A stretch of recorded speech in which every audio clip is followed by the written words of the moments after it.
बिस्मिल्लाहिर्रहमानिर्रहीम। अस्सलामुअलैकुम। मैं हूं अली असगर और आप देख रहे हैं मेरा यूट्यूब चैनल। अब जनरल बाजवा और जनरल फैज़ हमीद का नाम नहीं लेंगे। नून लीग के सॉफ्टवेयर को अपडेट कर दिया गया और दूसरी जानब इमरान खान साहब बड़ी मुश्किल में 28 गवाह सामने आ गए। इस वीडियो में हम इसी के मुतालिक बात करेंगे। नाज़रीन कराम, 21 अक्टूबर को नवाज शरीफ साहब पाकिस्तान जा रहे हैं, मगर पाकिस्तान जाने से पहले ही नवाज शरीफ साहब ने एक पंगा लिया था और अपने खिताब में जनरल बाजवा और जनरल फैज़ हमीद का नाम लेकर कहा था कि इन दोनों का एहतसाब होना चाहिए। तो नाज़रीन कराम, इसके बाद बड़ा सख्त रिएक्शन सामने आया और नून लीग को यह पैगाम दिया गया कि ऐसे बयानात नाकाबिल कबूल हैं।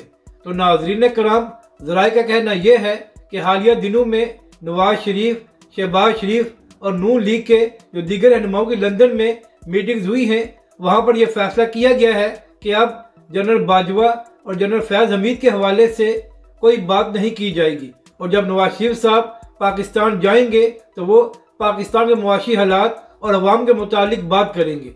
यानी कि नाज़रीन कराम, नून लीग के सॉफ्टवेयर को मुकम्मल तौर पर अपडेट कर दिया गया है। यानी कि नून लीग को बता दिया गया है कि अपनी कद से बड़ी बातें ना करें, वरना ये बयानात नाकाबिल कबूल हैं।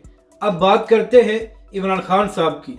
तो नाज़रीन कराम, इमरान खान साहब और शाह महमूद कुरैशी दोनों ही साइफर केस में गिरफ्तार हैं और कल ये खबर सामने आई थी कि FIA ने अपना चलान खसूसी अदालत में जमा करा दिया है और नाज़रीन कराम, FIA ने अपने चलान में कहा है कि इमरान खान साहब और शाह महमूद कुरैशी दोनों ही कसूरवार हैं और इसके साथ साथ असद उमर साहब को क्लियर करार दिया गया है। तो नाज़रीन कराम, ज़राए का कहना यह है कि FIA ने जो अपना चलान जमा कराया है तो उसमें इमरान खान साहब के साबिक प्रिंसिपल सेक्रेटरी आज़म खान साहब का बयान साथ लगाया गया है और इसके साथ साथ नाज़रीन कराम, ये भी खबरें सामने आ रही हैं और ज़राए का कहना है कि साइफर केस में इमरान खान के खिलाफ 28 के करीब गवाह तैयार हैं जो इमरान खान के खिलाफ बयान दे सकते हैं।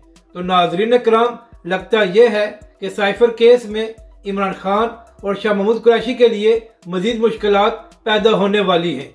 अपनी राय का ज़रूर इज़हार करें कि आपको ये वीडियो कैसी लगी और हमारे इस चैनल को भी सब्सक्राइब करें।